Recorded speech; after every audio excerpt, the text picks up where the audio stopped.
তো আমরা সাধারণত নবজাতক বাছুরের কৃমিনাশকের বিষয় নিয়ে হেয়ালিপনা করি, আমরা তাদের প্রতি যত্নশীল হই না। এই বাছুরটি কিন্তু আগামী দিনের তো হয় গাভীতে পরিণত হয় বা আমাদের মাংসের গরুতে পরিণত হয়। তো জন্মের পরে আপনারা প্রথমত 7 দিনের মাথায় অ্যাসকারেক্স এই ওষুধটি খিলাবেন।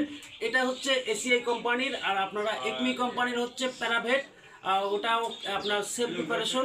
এটা আপনার জন্মের 7 দিনের মাথায় প্রথম ডোজ করবেন, 15 দিনের মাথায় দ্বিতীয় ডোজ করবেন।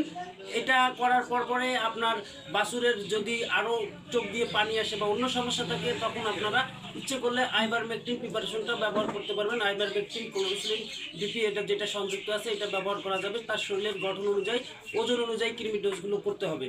আর এতে আপনার বাছুর থেকে কৃমিনাশক মুক্ত হয়ে যাবে। দ্বিতীয়বার আপনারা কৃমিনাশক করবেন 12 সপ্তাহের মধ্যে, জন্মের 12 সপ্তাহের মধ্যে দ্বিতীয় ডোজটা করবেন। সেই সময় আপনারা ফ্যানবেন্ডাজল প্রিপারেশন দিবেন। সেটা হচ্ছে আপনার ফেনাবেট বা অ্যালবেন্ডাজল, ফ্যানবেন্ডাজল এই প্রিপারেশনটা দিবেন। এভাবে আপনারা 6 মাস 9 মাস এই পর্যন্ত আপনারা পর্যায়ক্রমে কৃমিগুলো করে আপনার বাছুরকে তৈরি করে নেবেন। ভালো থাকবেন, সুস্থ থাকবেন। আর আপনারা এরকম ভিডিওগুলো পাওয়ার জন্য আমার চ্যানেলটি সাবস্ক্রাইব করবেন। আল্লাহ হাফেজ।